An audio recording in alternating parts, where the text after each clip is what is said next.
And we are live. Welcome, gentlemen, to Rule Zero. I am Troy Francis, the president of the Troy Francis YouTube channel.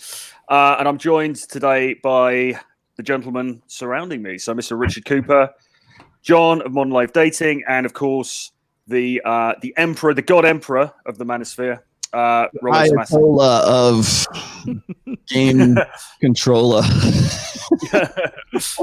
And we're going to be joined by Ryan very shortly. He's just attending to some business. So welcome, gentlemen. How is everybody today?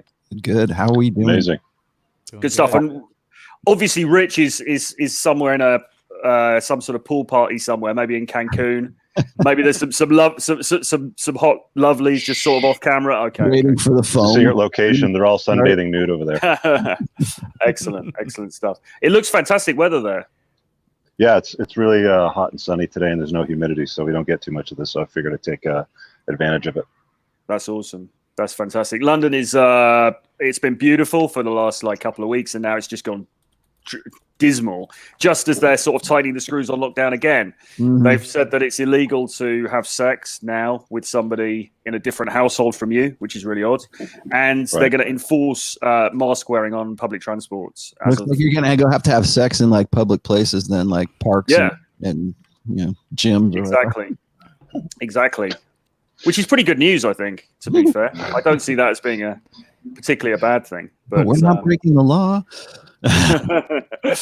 No, but it's all very odd. But listen, anyway, so obviously the topic for today is Game 101, and this came out of some conversations we were having behind the scenes where, I mean, we've all been talking about this in different ways over the last sort of little while, because the first thing I would say is that it seems like nobody's really teaching the fundamentals of game anymore.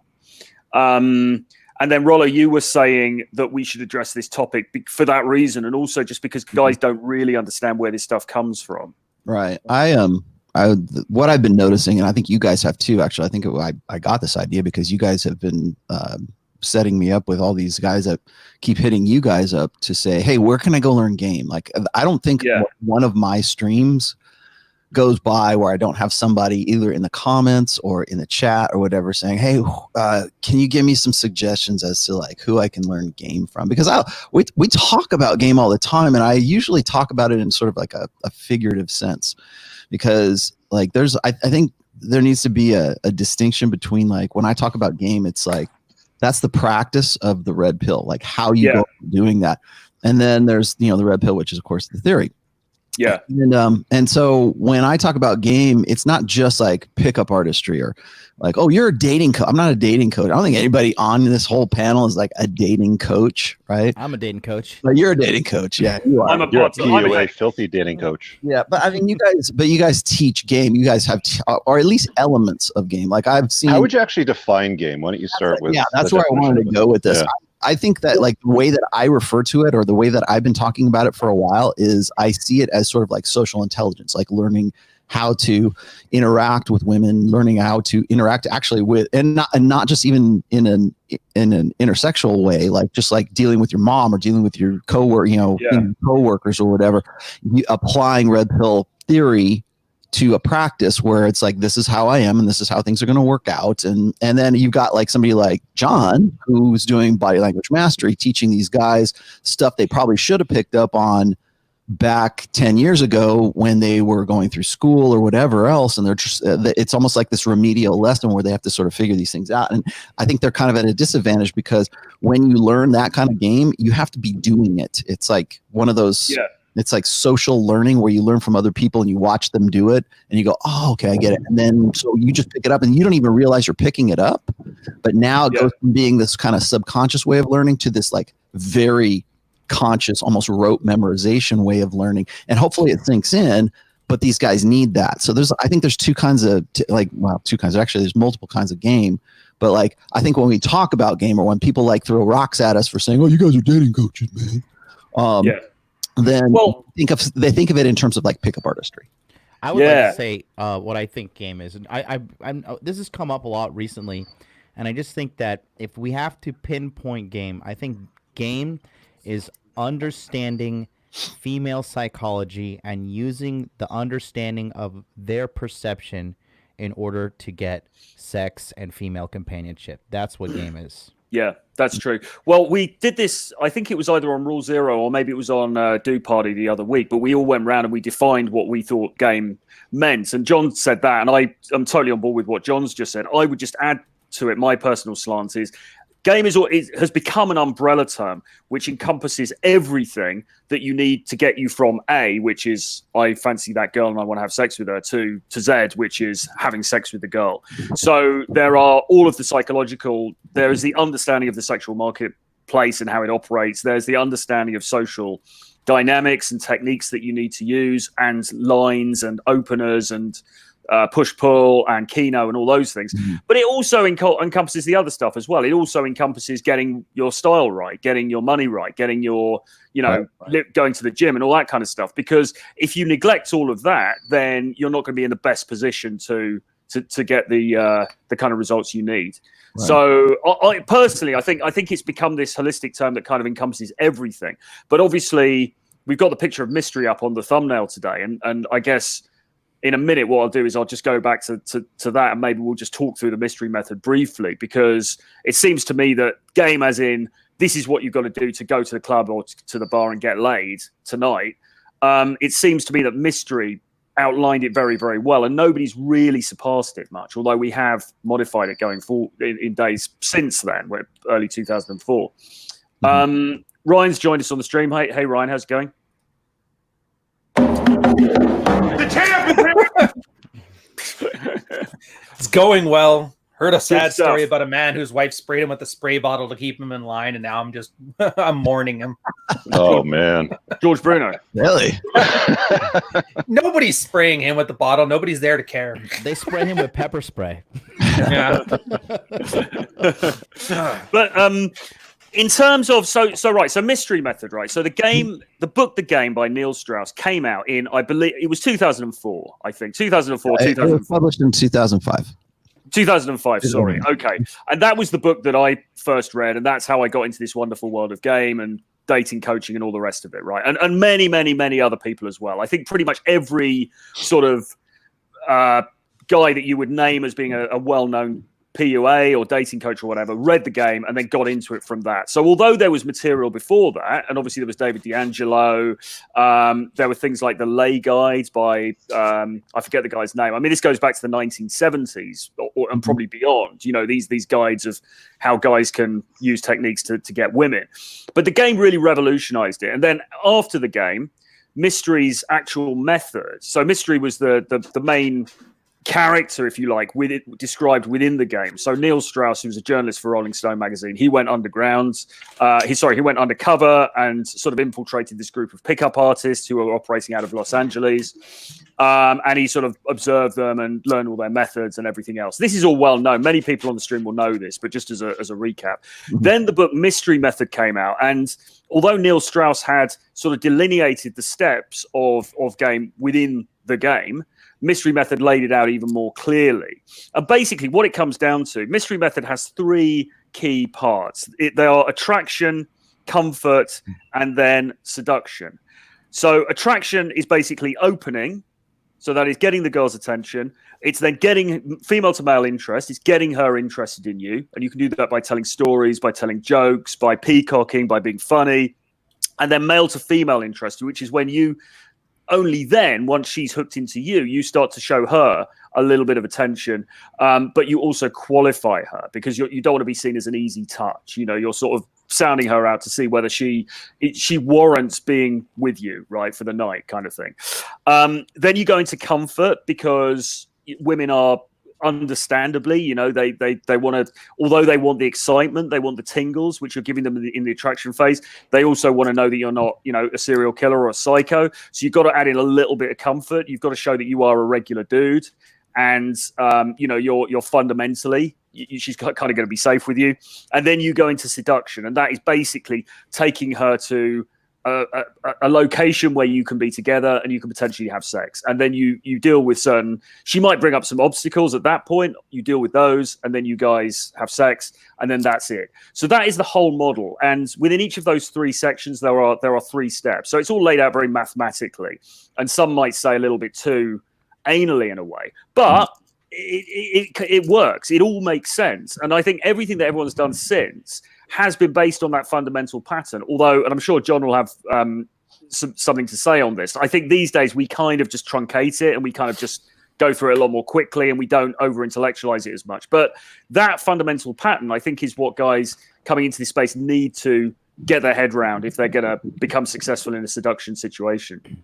I just want to say that getting sex doesn't mean you have game. True. And a lot of people don't seem to understand that. Yeah, beta guys, blue pill guys get laid. They still get laid. They don't get their terms, but they do still get laid. I mean, the world's full of them, right? So at some point they get laid, but it's I think that's the I've said this before, and this is in the very first one of my books, which is I believe this is just me personally. I believe everybody has game in some way, shape, or form. We have some idea how to go, like the best way to go from being single and sexless to being in a relationship or getting laid or whatever it is, like however you want to arrange your personal sexual strategy. But at some level, at some time in your life, and I think it's probably earlier and earlier these days, because if you go and you ask like a kid who's like 10 or 12 years old and you say, how do you get a girlfriend, Johnny? That kid has some idea. Like he will say, well, you got to carry your books home from school, or, whatever it is. Like you have to be nice to her. Or maybe he's like, woke enough to say, well, you go on Tinder and you find random hoes or whatever. I don't know what it is. But that guy, that kid has an idea, and as well as women do too. But on some level of consciousness, we all have a form of game, or at least a methodology that we think will be the best way to go from being single to being with someone else.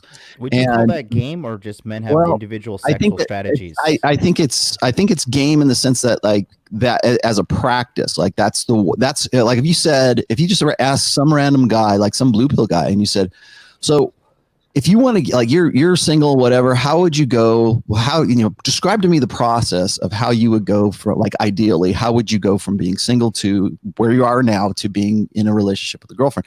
And I guarantee you, they'll go through some, blue pill mantra about what somebody, or what, the average guy ought to do to get to this idealized, romantic state. So in a sense, yeah, it's game, but it's the effectiveness of that game. That's really where we're kind of at right now. Because like when we were talking about like the guys who came before Mystery, like if you look at, like, was it David D'Angelo, or you look at even Ross Jeffries, I hate to look at, but like even Ross Jeffries and those guys, we're talking about like neuro-linguistic program. I can remember this is like if you went and you looked in the back of like an old like Penthouse magazine or a Hustler or something, there used to be these ads in the back for like these books that were available. And they were only through mail order, and it was like how to pick up girls, and that was like, if you're desperate enough to be jerking off to the girls in Hustler, then you go to the back of the magazine and you see all these ads, the classifieds there, and there's usually one or two or three of those, and that used to be the way that like guys would say, okay, well, I'm desperate and lonely, how do I do this? Rather than like learning it naturally. Because if you went back to like the 50s, if you went back into like when your grandfather was, trying to get laid, or in the 60s or whatever, the dynamics don't change. It's just the context of those dynamics change. And that's where we're at.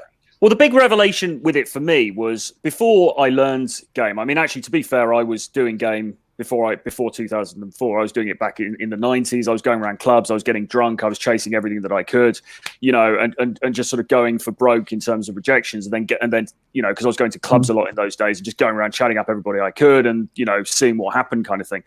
And that wasn't the most efficient way of doing it. But even before that, the sort of the default sort of beta way of doing it is just to hope something happens, isn't it? It's just to sort of sit there and go, oh, my dream girl's going to appear. I'll wait to meet somebody at work. I'll go to a wedding and I'll meet somebody there. And you're basically waiting for the girl to pick you. And I still believe that's what 95% of guys worldwide probably still do. And game is flipping that on its head. Yeah. Troy, don't you think that's why people always say like, I got lucky? Yeah, exactly. I got lucky with that tonight, because they don't realize that there's a certain methodology you can go about. I think any guy in this panel, if you stripped them of their woman, they can get a girl in under a month. Mm-hmm. And It's just because we have that methodology in our head. We know, like, okay, like, go out, chad the fuck out, flex on these hoes, and then I can get one. And then, you know, it's like once you have game, you internalize it, and it doesn't leave you. That's why all these dorks, Neil Strauss, Mystery, Roosh, all these guys are having like midlife crisis breakdowns and stuff. They didn't have game.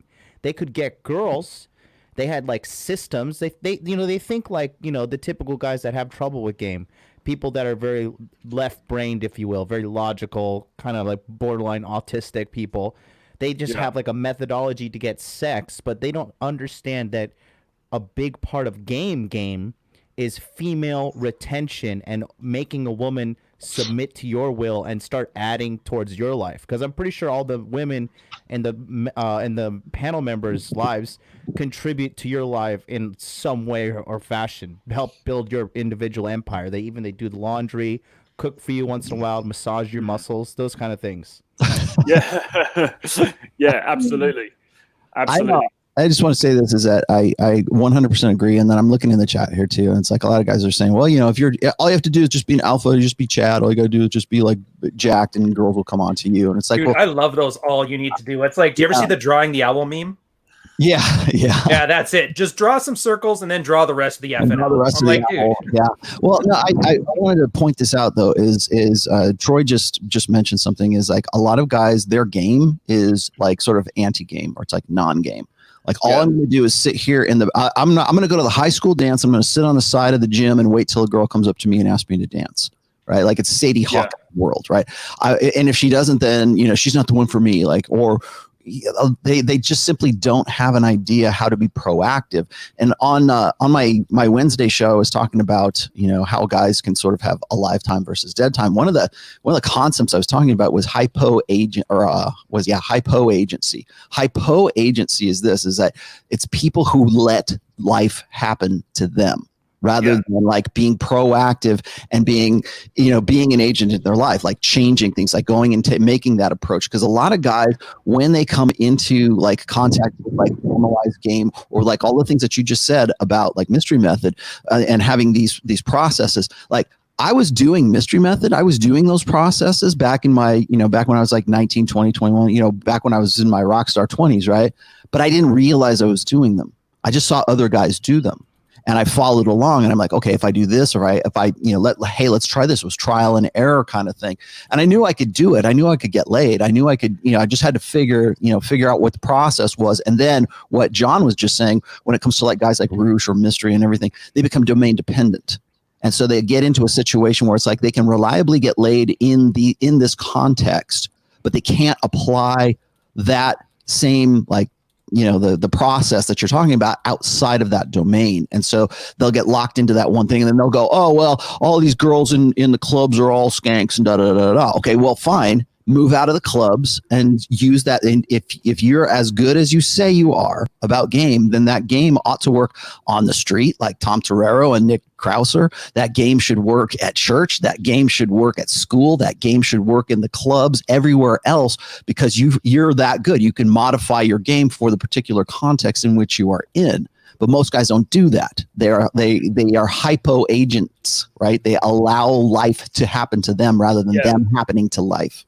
Exactly. And I think the main thing about game is that it's an entrepreneurial type thing. It's basically saying, well, I'm not going to just sit around and wait and take whatever scraps I get left off the platter. I'm just going to go out there and make things happen. That's how I've always seen it anyway. And I think when we coach guys, I think a lot of the time you'll see guys who are just very, they've previously been very happy just to sit around and kind of wait and hope that the princess is going to turn up from the top of the mountain. And of course that doesn't really happen. But I mean, Rich, what's your take on this, Rich? Because you may be coming at this from a different angle, because I think your angle is obviously do the work and be, improve yourself as a guy and everything. I mean, how do you? What was your view on the sort of more like formulaic type game that we've described with mystery method?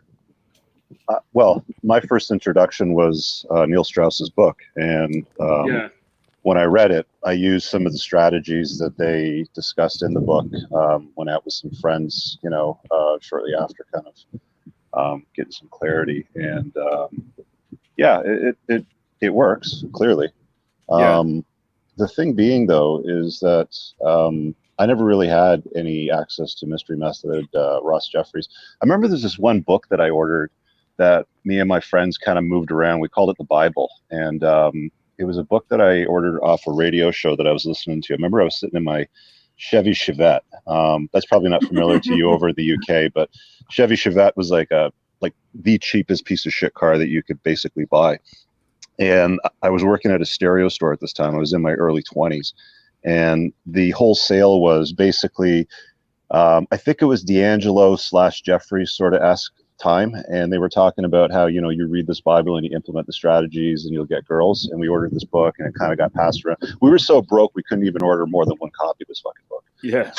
So we get this book and we pass it around. And you know, we're going out to the nightclubs and, you know, kind of following the strategies. And that was our game at the time. I mean, I always did way better, you know, with the advent of online dating, because my strategy just became make sure there's clarity with genuine burning desire and have her come to you, or basically like test the interest level to make sure that she's got strong enough desire that it's worth your while and that you'll get a good result. And I got really good at that. So I kind of like stopped going to the nightclubs and bars after a while. It just kind of got really annoying, expensive, loud, late, you know, stupid for me. So I kind of used my own version of game, but game for me, like as it's known in today's form, like the way that you sell it, Troy, or some of the strategies that John talks about, and even Rollo and Ryan's past strategies, it's still quite new to me. You know, if I'm being honest, like I almost feel like I'm sitting here going, well, you know, everybody keeps calling me a PUA, so maybe I should sit into this conversation and see what I need to know, because apparently that's what I am. But game for me feels kind of natural. Like I feel like I am the game.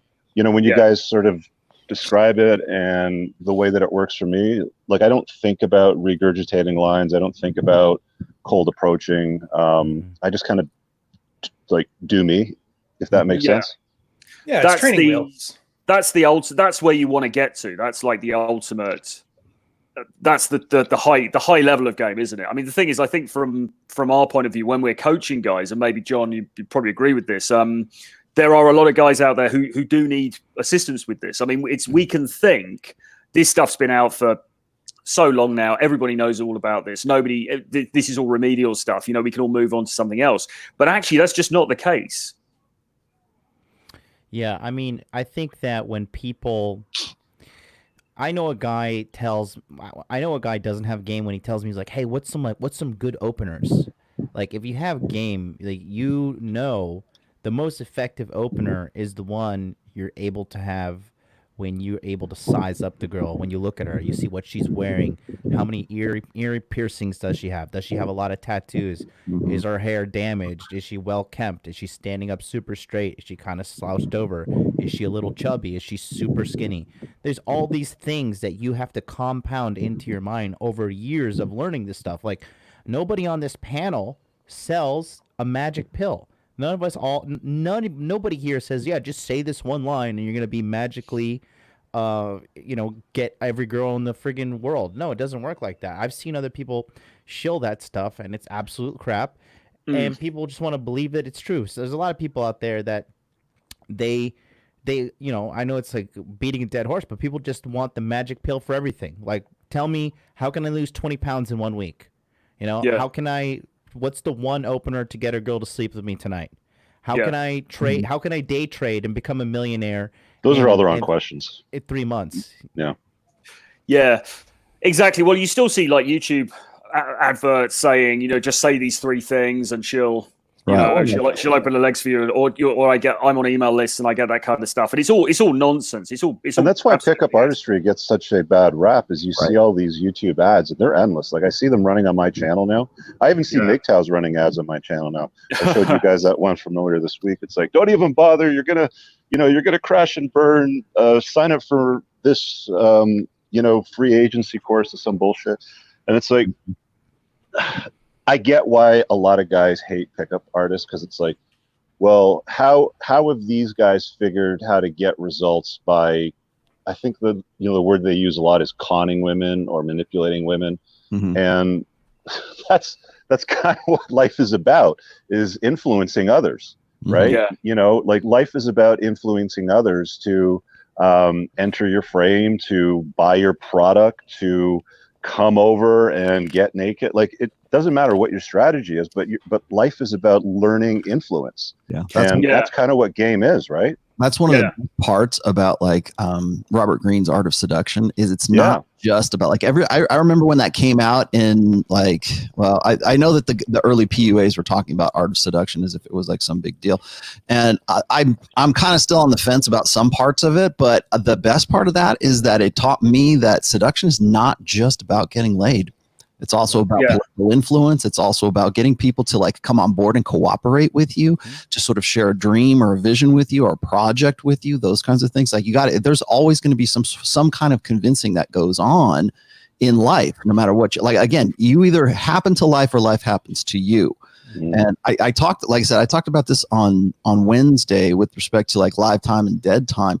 But like, just like you were saying, Rich, it's you'll get these guys whose business it becomes to tell you what not to do, like how to avoid, like, just don't get married and avoid this and avoid that. And all you're doing is you're teaching guys to be hypo agents, right? To say, you know what, just bug out and get off the grid and don't, just stay away and just don't do anything. And those are the terms for success, right? To not do anything, to not have. And I hate to get all philosophical or whatever, but again, all that is these guys are defining the terms of their own success and what other guys should do. And what that does is it lowers the standard of that particular game. Like, you're not getting out of the game. You're just saying, okay, guys, we're all gonna here's the agreement. We're all gonna agree not to get laid. We're all gonna agree that we're all gonna help each other, but we're all gonna agree that we're not gonna compete with each other, which is completely antithetical to like human evolution. That's what we do. We compete, particularly guys.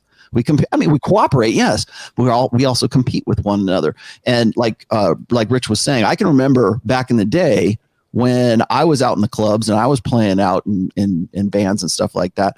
And I had guys, just because I had long hair back then, I had guys, like regular average dudes, who would just like hate on these guys, or they'd hate on all the guys who would be in bands and everything, because they knew that the chicks that they wanted to get with were hot for guys who look like me. Or who are that's the equivalent of PUA hate now. Yeah, it's pretty much the same thing, but it's just, again, context. Like, and that's the worst thing that you can do ever as a guy is try to shit on some like other alpha that's successful. Oh, well, that guy's just a womanizer. Or, oh, you like that guy Rolo with the long hair? He looks like a fag with his long hair. Like, come on. Right. Yeah. Well, You look like my lesbian aunt. Ha ha. Yeah. Ha. Fucking hell. Well, Ryan, what about you, Ryan? Exactly. Well, Ryan, what about you? Because you obviously, again, another plug for Fuck Files, great book where Ryan describes his naughty gaming days in the seedy sailor ports of various locations all over the world. But you were quite. I mean, you're quite an analytical guy. I know that you obviously know Mystery Method very well.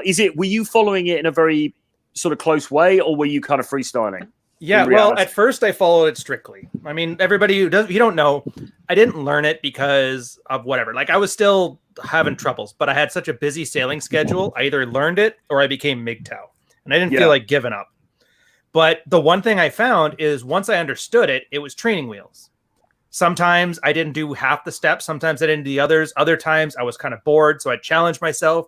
What if I just skip the entire attraction phase and then just start off straight up into seduction, or start straight up into whatever. And then I realized as it went on, it's just training wheels. It gives you a structure. If you have no clue where to start, it at least tells you, okay, so work on these 9 things, do it in approximately this order. Here's some examples to get you started. Try to have an interesting enough life where you can make your own opener, because last thing you want is to do what the RSD guys used to do, or mystery guys, where the girl would be hit on 40 times with the same opener every night. And she's like, oh, you're one of those. Yeah. But yeah, then you realize, oh, okay, so I get it now. And then it literally taught you social savvy seduction step by step, so you could have learned to do it your own way. Same as painting. First way you learn how to paint is you copy somebody else. That's why people draw eyeballs and paint cars and paint horses. But then by the end of it, you're Picasso and you're making up your whole new paintings and you're doing your own new routines. Yeah, I think the game was very much training wheels. And I mean, what I discovered, because we were going to nightclubs and we were doing openers of the kind that was described in the game and mystery method, which was like an opinion opener. So there's a group of girls, 3 or 4 girls, you go over and you, before this, you don't know what to say because you're just a beta who's never done it before. And then you read this stuff and it says, right, go over there and ask them an opinion. So you go over and ask them something like, oh, I've just found out that my, this girl I know, I've just found out that her boyfriend's cheating on her. And I'm really good friends with the boyfriend. I'm friends with both of them. Do I tell her or not? Is it really bad if I don't tell her? And then the girls go, oh my God, that's a really interesting situation. And they start discussing it. And then you escalate it from there. Yeah, but and there's underlying stuff in it, though, Troy. That's the thing that I love. The opinion opener, it establishes, like, I have to get back to my friends because they know most girls at the bar get hounded by guys and they treat them like a time sink. Yeah. So right there, you've already beat out he's going to waste my time. Like, no, he's only here for a minute. Oh, okay, so I can let my guard down. The opinion opener has to be something sexual. So that way you automatically set the tone that we're not going to be friends. This is sexual. You make it an argument because girls love to argue. They love the view. They love all that crap. And so you're essentially like, once you understand what all those little markers that you're trying to hit are, you're not going to use that same opinion opener. You're going to have your own, but it meets all the criteria. And that's the part I loved about it. It's so outdated, though, because the thing is these days, if you want to play the game, you have to be strategic with your attention. And these girls get free attention all the time. These dorks, honestly, I read the game and I was reading that book. I was anticipating like that moment where they were going to teach me something, and it was just like a whole like narcissistic story. Like, okay, hey, we actually talked about this just last show there, where a lot of guys were talking about, do logistics change the game? Well, now girls have Snapchat, so you don't ask a girl for her phone number anymore. But what you need is still there. There's a way to contact a girl for a future engagement. It used to be phone numbers on napkins when Rolo was in there. Then it used to be, like Crazers with the T9. When you type the person's number, 3 1s is a C. Now it's just give me your Snap details, or it's just they've already found you on Instagram. The stuff is still there, and it's dated now. But if you can't 100%. Adapt it, then 100%. No, John's right. I mean, the market has totally changed, but this was sort of back in the day. Then what happened, and I discovered this at the same time as RSD, because what happened for me, and this is again kind of before apps, before sort of like smartphones and stuff really became a big deal. I was going to the club and I was forgetting all of the steps because it was I couldn't be bothered to learn all that crap. And what I discovered quite quickly was that actually just going to the club and getting into state, which is what they call like getting momentum, social momentum, and then just going up and being quite sexual with the girls would actually work really well. And you could bypass, or rather you didn't have to think about all of that intricate sort of anal M3, A1, A2, A3 stuff. Yeah, but you knew the rules to know when to break them. Yeah, exactly. I knew the rules. And what happened then was RSD discovered the same thing at the same time and made a load of money off the back of it by basically teaching guys, you don't need to memorize all of that stuff. All you do is go into the club, talk to loads of people, be really cocky, and get laid, and then pull at the end of the night and you'll get laid. And they were absolutely right. But in order to get there, everyone needed those sort of training wheels first, I think, to know what to say in the first instance. But now... And then, of course, I don't know, John, if you want to speak to this a bit more, but obviously then the social media came into play, and then the dating apps, and now the marketplace has totally changed. Well, not only social media with regards to the dating apps, but like the thing about social media, it has given women sexual inflation. Okay, me and Myron Gaines were talking about this the other day. When we run, we have the ways to manipulate the algorithms on Tinder and Bumble and all these seeking arrangement. And honestly, when I wake up and I have a bunch of matches and a bunch of messages from girls, I get a dopamine hit. And I fucking walk around and act like I'm Johnny Big Dick. I'm like, I'm the fucking man. I'm the fucking man because I got some electrical signals sent to my smartphone. Yeah. The average 5 out of 10 girl wakes up to that every single day. And that's what these guys don't factor in to today's game and marketplace. It's a completely different atmosphere. Well, it's not even that they wake up to just that, John, but they wake up to that times 10. Yeah. Right? Yeah. Like even a 5 or 6 out of 10, if they set up a brand new dating profile, they'll get 100, 200 messages within the first, sometimes days, definitely within the first week. Yeah, Rich, we set up an account with a chick, right? Yeah, no like picture. A sock puppet.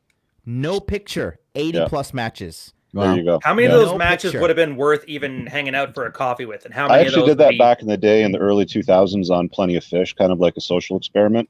And I think within like 36 hours, there was well over 250 messages.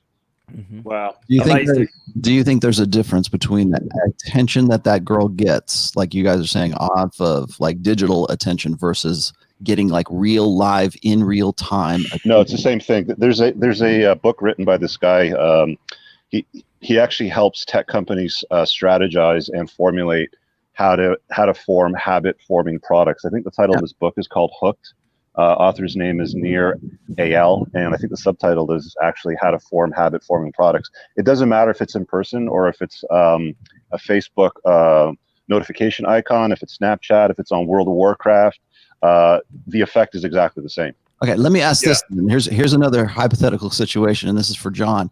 John, when you were on that show, on that Twitch show with those two chicks, remember you went in there and we did the breakdown of that whole thing, and I was telling you what you were doing right and what was going on and why she was like the girls were reacting to you the way that you were. Okay. Yeah. Your situation, your interaction with them was, I mean, like I said, what you were doing was like a classic, like textbook game, whether you knew you were or you weren't. But your reaction in your situation, I would say that like in that like live in real time. Now, granted, you're on, they're on video and in front of 10,000 people, but I think that I would say that their reaction is going to be different when you're right there live in real time, and they have to sort of like you commanded that situation. You made them like sort of react to you, whereas all the other guys that were on that show, they were reacting to the girls that were on there. And it switched the dynamic like almost immediately when you came on there.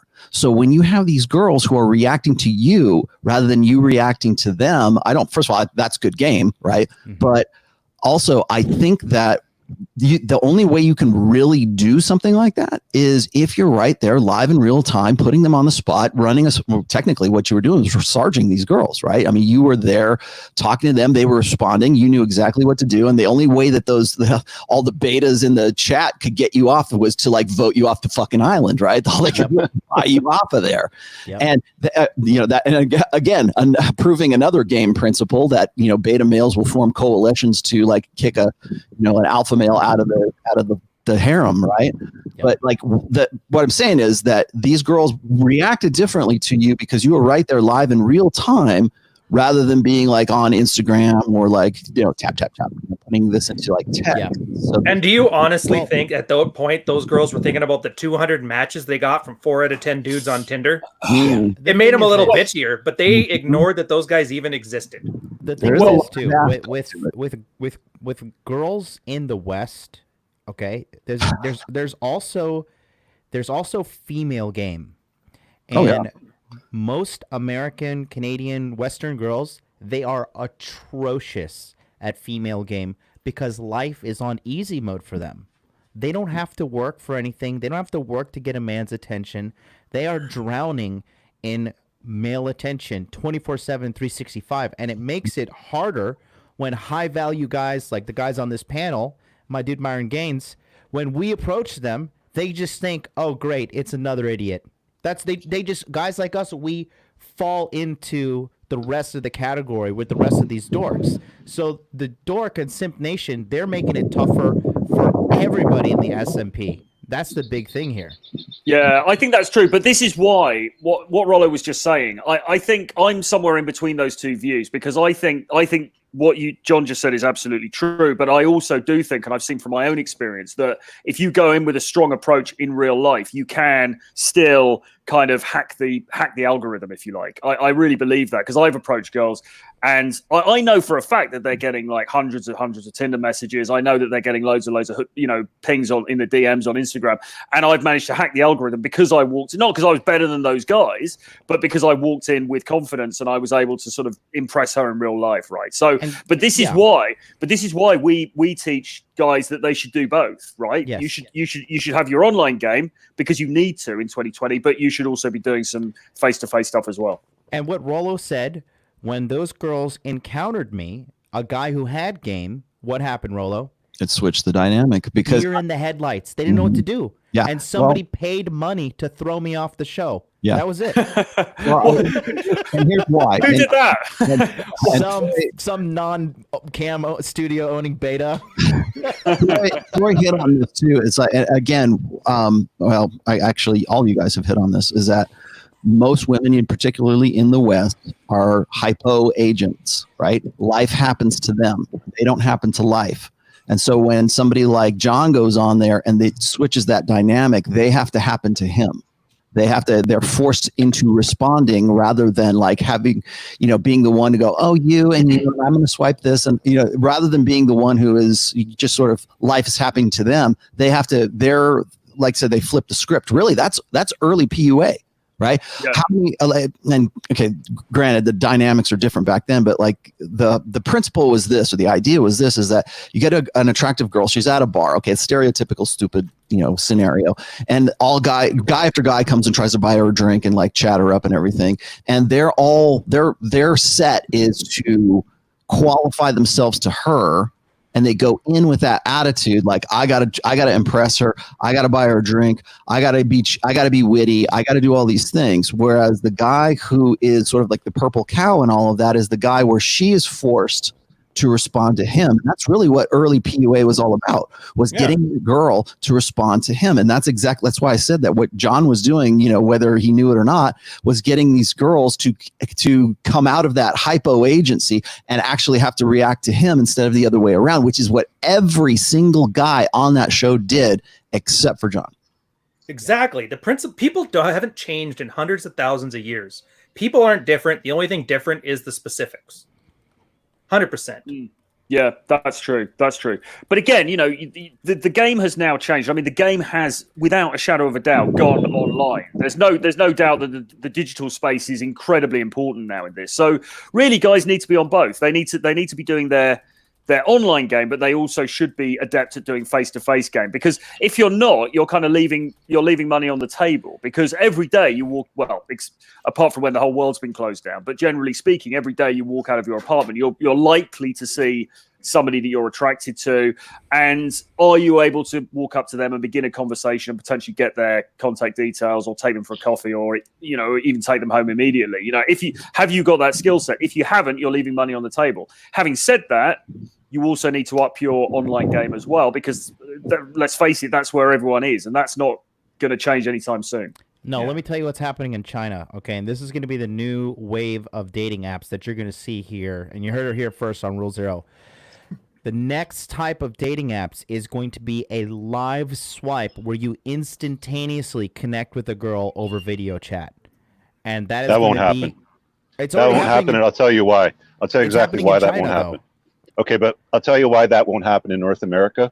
That won't happen because women have to be made up to do anything on video. The amount of takes that women have to do to get a video story or a video snap is fucking insane. There's like about 12 years ago, my accountant got me introduced to the number 2 guy from Lava Life. And I was actually pitching this video, this dating app idea for North America, which would involve basically what you're describing there. And as an insider from the industry, if you guys are familiar with Lava Life, it was one of the early online dating sites.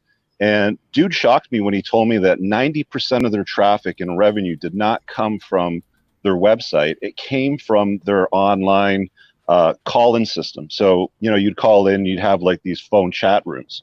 And he told me straight up, he goes, the idea is actually very good. And it comes from the male perspective of wanting to verify attraction and beauty in her, but women will not use anything that doesn't allow them to prepare for that video chat. So unless she's fully prepared, like makeup is done, hair is done, lighting is right, she's got her filter on and all that crap, I don't think something like that would work. So women would literally have to be sitting around waiting for a live video chat. But that's the only way that I could see that something like that would work. But I don't think it's going to catch on and like oh shit, I'm just sitting here at the bus stop waiting, and there's somebody over here that wants to talk to me in a video call. They now have like live video apps that are live filters. So they actually, that hot filter that's going around TikTok right now. Filters, will definitely be a big thing.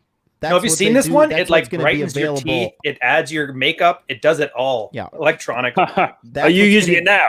That's what's going to be available in the future. I'm telling you guys, mark my words. It's going to happen. It's already happening in China, and it's going to happen in the West too.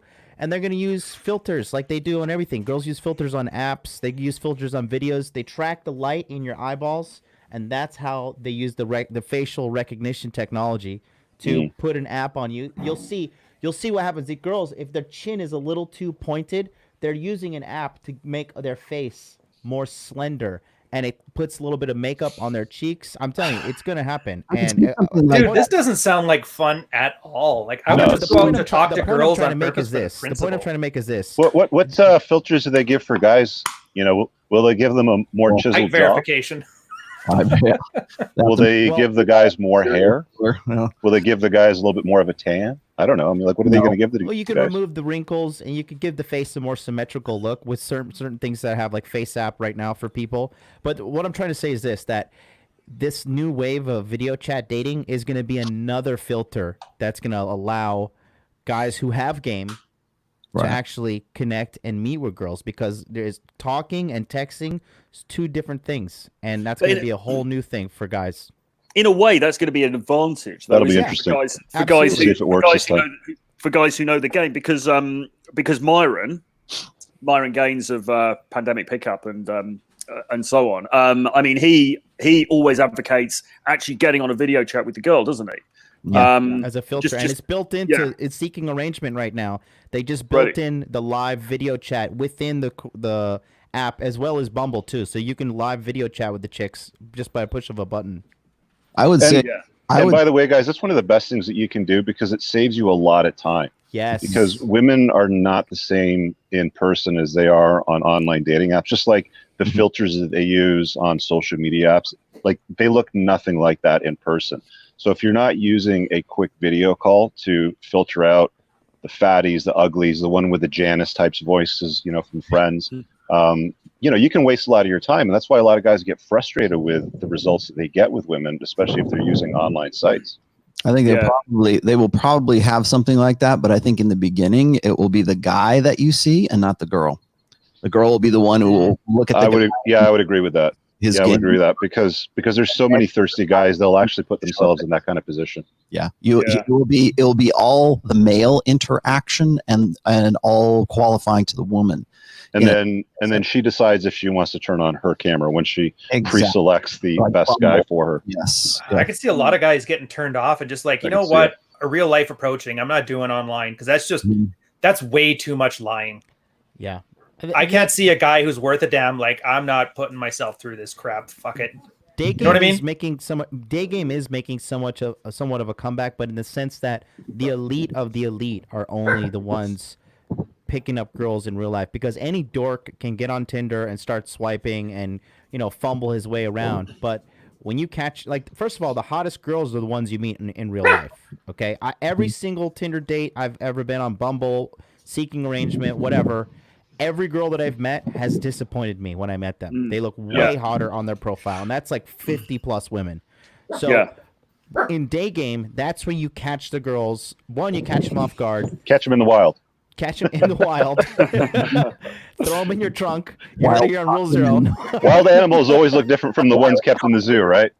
But that's the thing with game. Okay, just for you guys, because this episode is Game 101. Here's some actionable advice from you. Start learning day game and start talking to girls and interacting with girls in real life. And you can't obviously do that all the time, but you supplement the time you cannot game girls in real life. via text game through online dating apps. You do those two things for 2 years, you're going to have some real red pill. Not reading some forums by some dork on the subreddits or anything like that. Get out there in the real world and talk to real women. Yeah. You want to score a goal, get on the ice, right? I mean, you're going out and getting a coffee, chat up the cute girl behind the counter. You're at the bank, chat up, the girl behind the counter. You know, just do it as you're going about your life. At least get comfortable with it. I'll tell you what's funny is, and people like throw rocks at me for this too, is like every once in a while on Twitter, I'll put like a picture of a chick up, and it doesn't have to be a really hot chick. It could be like any. And you're like, how would you open? How would you open? Yeah. Right? And people go, oh, and of course I wouldn't open. Girls aren't worth it, or she's too fat. But see, that's the problem, is they miss the point. The point of that is that, and that's an old PUA exercise, by the way, is how would you open this girl? You're not attracted to her. We got it. Been established. If you were to open this girl, how would you do it? And the idea is to rack your brain and to read that girl and to read the environment and to read what's going on, and what would you say? What was the first thing that will come out of your mouth? And let's say you were the kind of guy who would be interested in that goth chick, right? Or into you throw out a hot chick, and then guys will go, I would never open her because she looks like she's a skank, or they'll say something like, to again, be a hypo agent. I want women to come to me. Good luck, have fun, because you either happen to life or life happens to you. How would you open? Not, would you open? How would you open? That's the difference, and it's an exercise. It's an old PUA exercise. Yeah, because what you want to do, right, and going back to mystery method again, you've got the various elements of it are attraction. So the first part is attraction. A1, opening. So you've got to say something to open the conversation. Mm-hmm. Then you've got to generate female to male interest. So she's got to get interested in you first. And then you can start to do male to female interest. But even then, you're kind of qualifying her to see whether to sort of see whether she's right for you, because you are a high value man. You don't want to spend your time with some girl who's a time sink or who's not up to your standards, right? So as part of opening, right, you go over and say, hey, I just saw you, but then you want to make some observation about her and like twist it in some way, or you want to do something. Maybe you want to tell a story, or but you've got to do something to get her interested in you.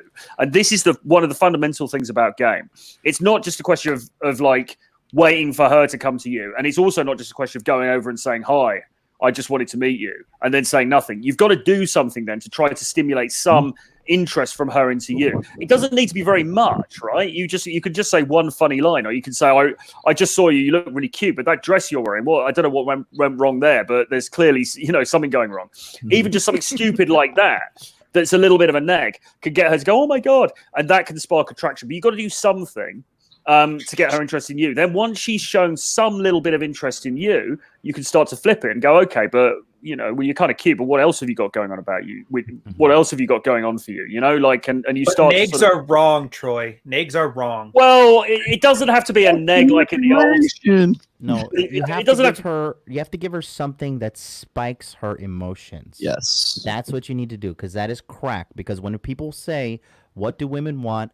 Women want a variety of emotions. Just like guys want a variety of women to have sex with, women want a variety of emotions. And someone in the chat says, what are the best places for day game? Bro, every day is a day outside. Game. Yeah, every day. As you're going about your life. Yes. Dude, I sold a mattress to a lady off of Craigslist, and I slept with her. Yeah, mattress game $999 coming soon. Yes, I think that's funny. Yeah, did you bang her on it before she took it home? I banged her in her house. No, let's try it out. I think what's funny is there's some old school techniques that are still viable today. I think what you guys have just mentioned is like, Troy, you're mentioning a lot of like mystery method, and of course a lot of that is sort of the root of what RSD was doing for a while, real social dynamics, and that's where John is talking about. Like when you say you need to spike her emotions, that's Owen Cook right there. That's RSD stuff, like an insta date. Like going on, and it's one thing to go up to a chick and say, "Hey, you're really cute. I thought I wanted to come over here and talk to you. You know, you're running day. Are you doing what a yad stop, right? You're doing the day game kind of stuff." And I can understand how that can be a little bit creepy for women, but if you can build up that sort of interest in that emotional spike, then you can go on like an Insta date, right? Like, okay, hey, we're on a date. Let's go. We're going now, kind of thing. And so it's the highs and the lows and everything else that goes along with that. Are you going to get the same night late? Probably not, but at least you're leaving her with an emotional impression. And so when you look at things like neg hits, when you look at amuse mastery, agree and amplify, Keno, look at all the old school techniques. They all leave some kind of emotional impact with that chick. And then what happens is, at least under mystery method, was I've got a time limit here. 5 minutes. An hour. I've got to find a way to spike emotions within 5 minutes. And then, hey, my friends are calling me. I'll see you later. And that leaves her, that's sort of the compliance test. And it's a different than a shit test, right? And then the next time you approach, you're not that stranger that's going to monopolize time. You're that guy I remember from the smoking pit. Now you have a rapport. And now you work yourself. So day game. When day game became a thing, and I've always had the theory that day game became a distinct thing from just game because guys were trying to monetize it as a niche, right? And I say that as somebody who's like friends with a lot of these day games and stuff. But I do think that it's like, how can we build out a new niche? How can we create something that's new and a bit different? Why don't we talk about day game as this separate thing? And of course, in the end, the fundamentals are the same because the fundamentals of attraction are always going to be the same, whether you're in the pool party in Cancun or you're in the library or whatever, right? It's the same stuff. But they broke it down. The London day game model, which was popularized by Torero and Nick Krauser and other people, they broke it down into 5 elements, which are open, stacking, vibing, investment, and close. So open is you go over and say, hey, I just saw you, I thought you were cute, I wanted to have a conversation. Stacking is you start to make some observations about her. So you look kind of French. Maybe you're from Paris, maybe you're here on holiday. And then she's either going to say yes or yes I am, or no, actually I'm Italian.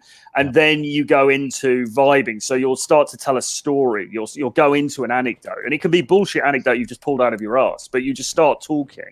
And then hopefully at some point she hooks. She's like, she smiles, or she asks you a question or whatever. She's shown some interest. And then you're like, okay, so then you can have a bit more of a normal conversation. So yeah, I work around here. I was just going down to the bakery, blah, blah, blah. And then you either get her phone number or you take her on an instant date, or if if the stars align, you can do a same day lay. But that basic structure, to be honest, not very different to mystery method. Very, very similar. Like you've got to do something to open the interaction. You've got to be proactive. You've got to go up to her and talk to her. Then, as John said, you've got to spike emotion in some way. And you could do that by paying a compliment and then pulling it back. You can say you're really cute, but there's something kind of dangerous about you. You've got this kind of look in your eye. I don't think I'm safe with you. Game, Bratty sister. I want to ask Rich this question because Rich, you came into like learning game, or you read. I don't see like Neil Strauss's The Game as like the Bible of learning how to do pickup. That book's trash in my opinion. I thought it was. Well, I don't think it's trash, but I do think it was entertainment. And I've said this before, is like when I read that, I really wanted it to be, and he even like builds the book out to look like it's the Bible, right? It's not the Bible. It's entertainment, and it's a good read, but you're not going to learn game. Not directly from that. You might get an interesting game from that, but like Rich, I don't know when you went through your divorce or whatever, but like there was a point in your life where you were separating from your now ex-wife, and then you're faced with kind of like having to learn game or get back out into the sexual marketplace. And I want to know like how much of what you learned from like PUA or from what you learned from like the game, how much was that like applicable to your life? Because I think you were probably, how old were you? Like you were in your 30s when you got divorced, weren't you? I think 38 or 9. Okay, so you weren't in your 20s, put it that way. Yeah. Like how did you go? Like, did you find that was applicable, or was it like difficult for you to sort of like realign your thinking so that you could go? No, well, it was like I didn't really read it until I don't know 2010 to 2013. I'm going to say was when I came across it, and it's not like it changed a whole lot for me. It just kind of it gave you some new strategies to use. When dealing with women, like as far as as far as what I was doing, I mean, I would still go out from time to time with friends, but I still use mostly an online strategy to attract and close women. It's just something that I was better at, and I found it to be a lot more time efficient. I always found just like walking up to random girls in public places and regurgitating certain lines to be almost fraudulent. I don't know how to really put my finger on it, but it just didn't feel right. You know what I meant? So the way that I would go about it is I just kind of go about my life. Like me and my buddies would get in the car and we'd go up to Wasaga Beach and we'd hang out, the beach for the day, and we kind of like go for a walk down and we'd look for a place where there's a bunch of cute girls with their towels sitting around, and we'd plop our shit down close to them, and we'd start throwing the football around in the water, or the frisbee, and invite them over and just kind of chatting them up, and just kind of take it from there. Like for me, that was how I would interact with women if I wasn't doing it online. But it wasn't like, Neil Strauss's book changed anything for me. It was a book that we got back in the 90s. I can't remember what it was called, but we retitled it The Bible, just because it was basically a lot of the stuff that Strauss was talking about, but a lot more earlier strategies. If that makes sense. Yeah. The reason I ask is because I have a lot of guys who the guys that I counsel, the older guys who get into they're like 45 or they're 50 years old or something like that, and they find themselves back in the sexual marketplace. And the first thing they ask me is, they go, "How do I learn game? Who should I talk to? Who should I read?" And I always specifically Troy and whoever else I know. Rich, can I show them the photo? Can I show them the old school Chad photo? Yeah, go for it. Rich, you had an unfair advantage because this is Rich back in the day. Like, the girls were just throwing their panties at you, man. Which one are you throwing up? Oh, okay, yeah, that was about 22 to 23. That was my early 20s. Yeah, I love it. That was my parents' backyard in England. I had flown over to visit them for the summer. That was the summer that we went to Santorini. All the black pill guys are crying now in the stream, like, "Oh my god, yeah, it's Luke's muscle." But as far as being older, I think that older guys should get really good at online game, because it's the most efficient use of your time. Yeah. And when you get good at it, it's really easy to get a rotation going if that's something that you want to do.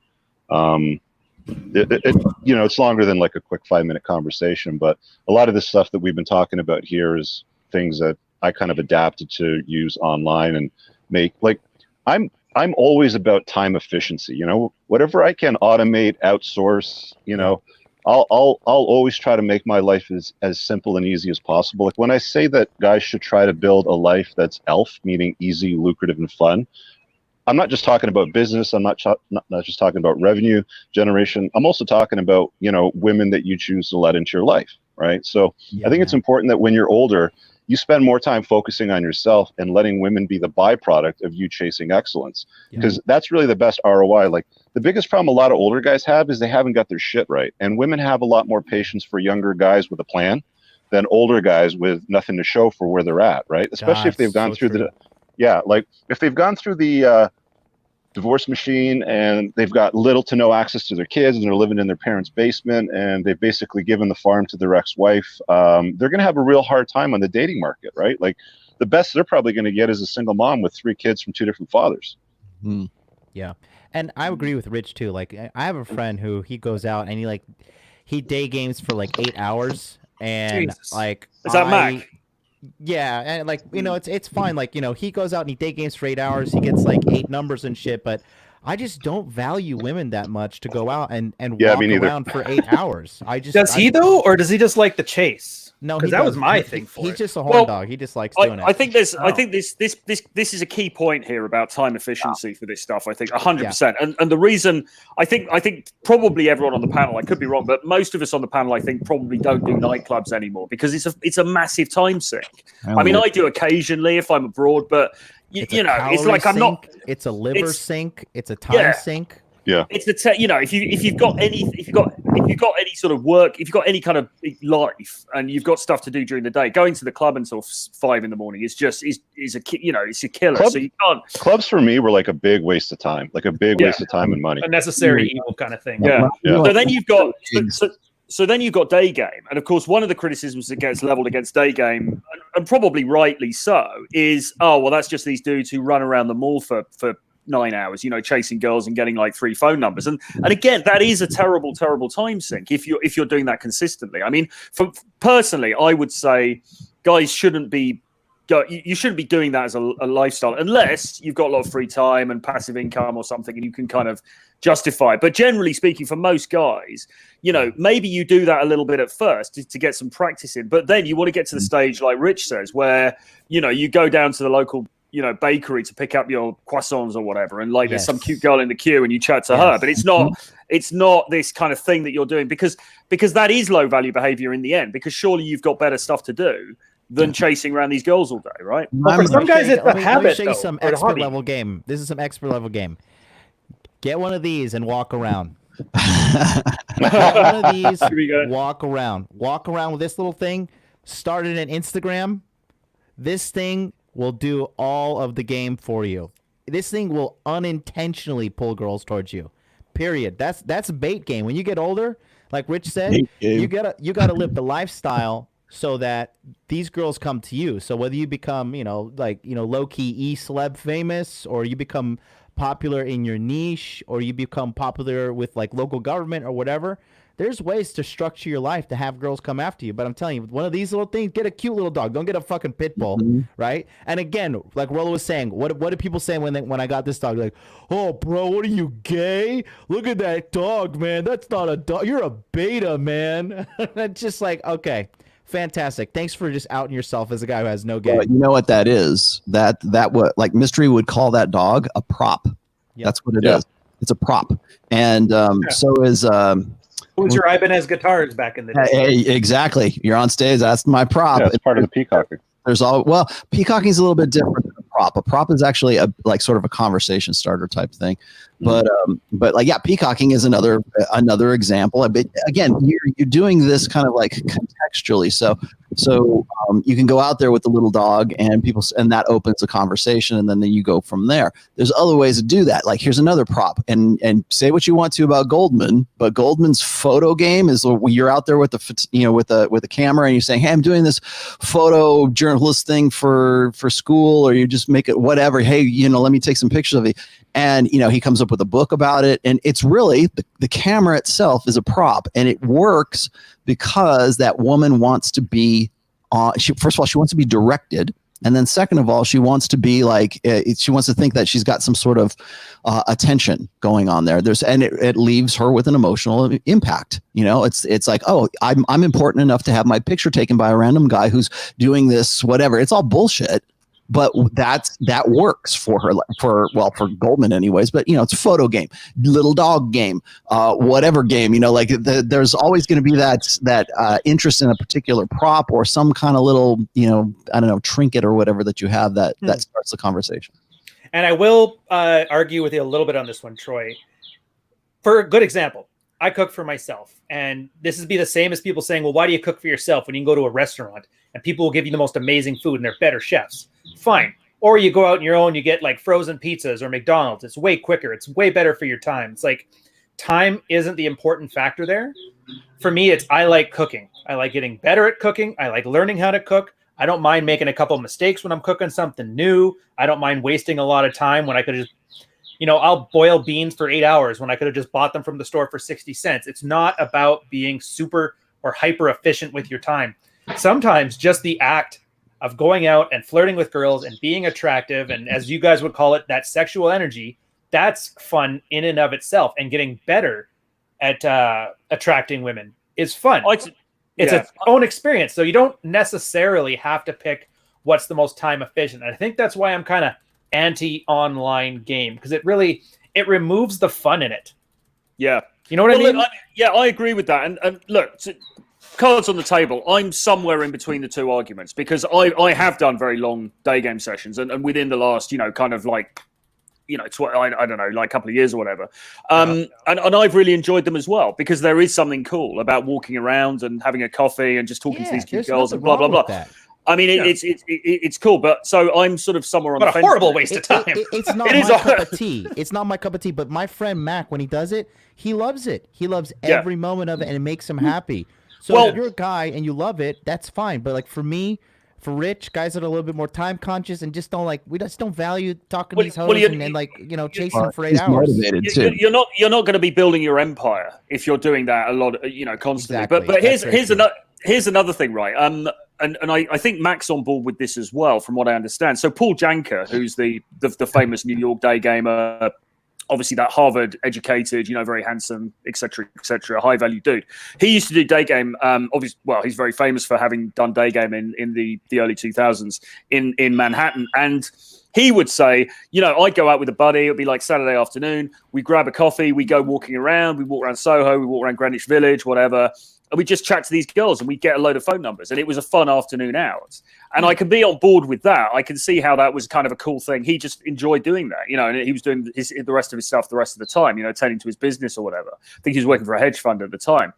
That seems pretty cool to me. But here's the other thing about him, right? He really advocated very much like a sniper game. It was get in, get out. You see the cute girl, you walk up to her, you say hi, you say something flirty. You're like, hey, listen, I've got to run, but we should meet for drinks in the week. Give me your number. Hand her the phone, take the phone number, bang, you're gone. You don't have to for girls that are DTF. Well, not necessarily, right? You don't have to spend hours and hours having a long, drawn-out conversation with these girls. All you want to do when you're going out during the daytime and you're hoping to meet a few girls, all you want to do really is get their contact details, because most of the time in the daytime you're probably not going to get a same night lay. I mean, it does happen, but generally speaking, it's not going to. All you want to do is get her in your phone, and then she's a lead in your phone like everybody else. Then you start doing the text game on her, right? And you at the same time you could be doing text game on girl that you met from Tinder and whatever else, right? Right. And I think, John, Mac is sort of on board with that as well. I think he goes in and out quite quickly, doesn't he? No, you get in, you get the contact detail, you bounce out. If she's down, she's down. Sometimes he goes 0 for 10.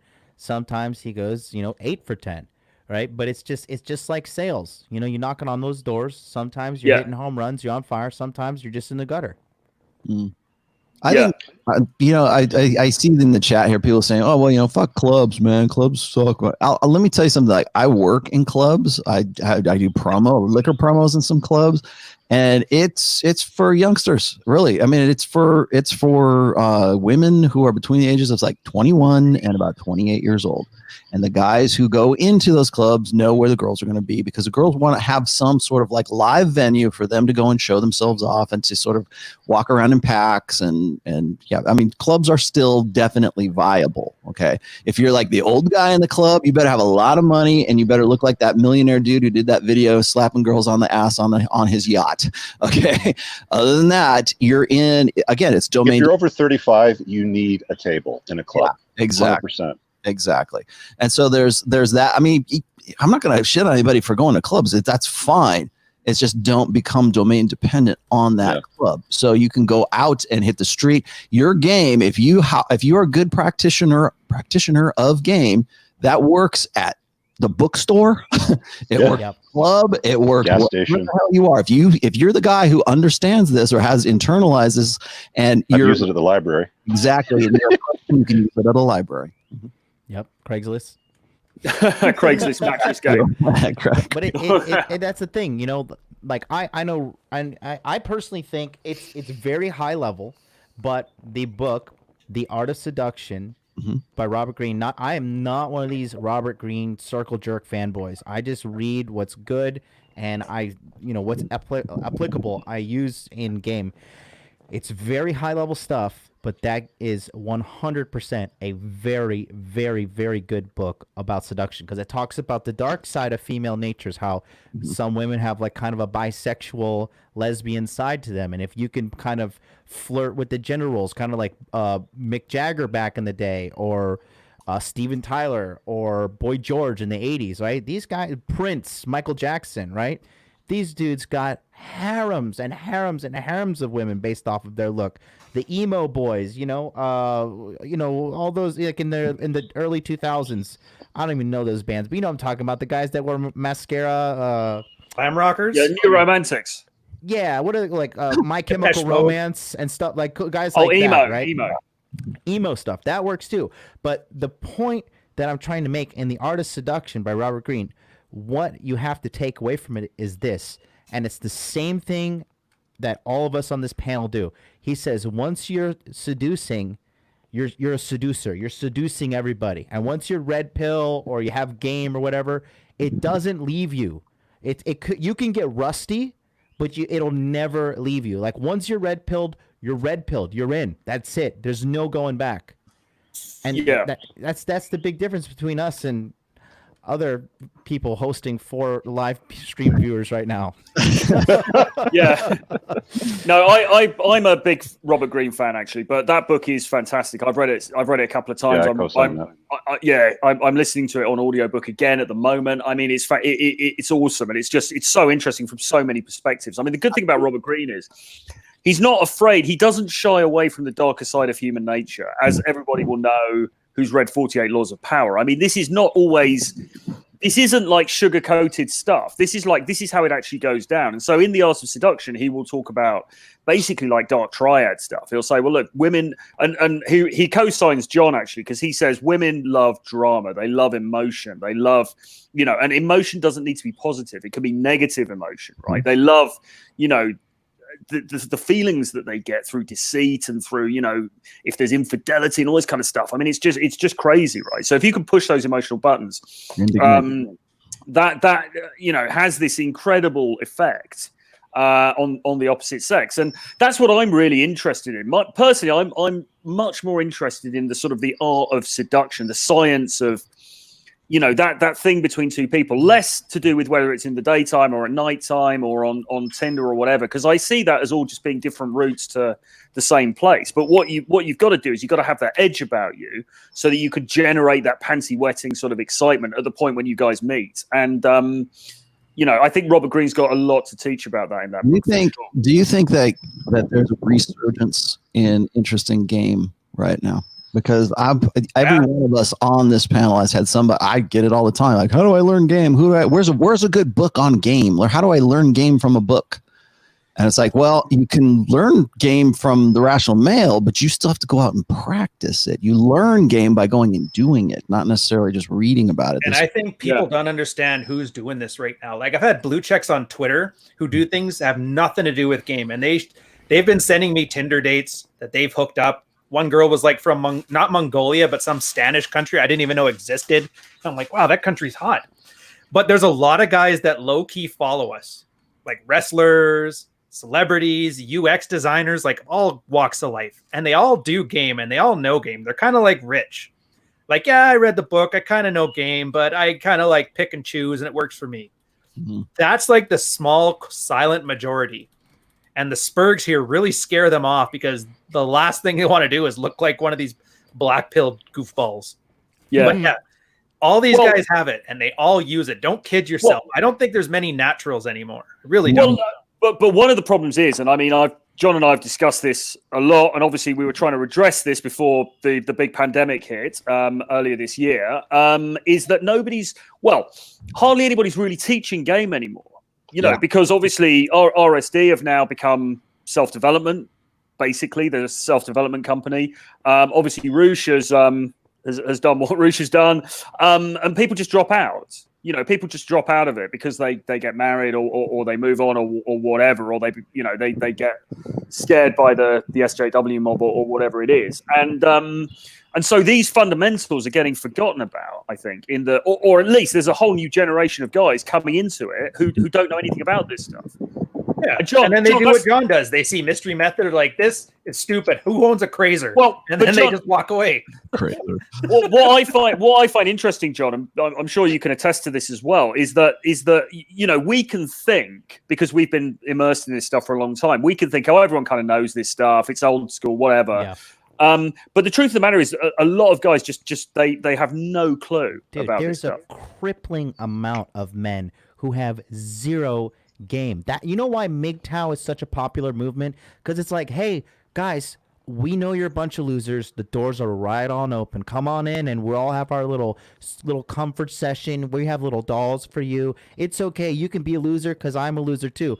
And we are outnumbered by these guys, and it's a good thing because we'll never run out of customers, and it's a bad thing because we're always going to be touted as like scam artists or something because we live an exceptional life. That's why. If you Grant Cardone did a video, right? And he's like asking poor people about rich people. And he would take the microphone and say, rich people are, and he would give the mic to the person. They'd be like, evil.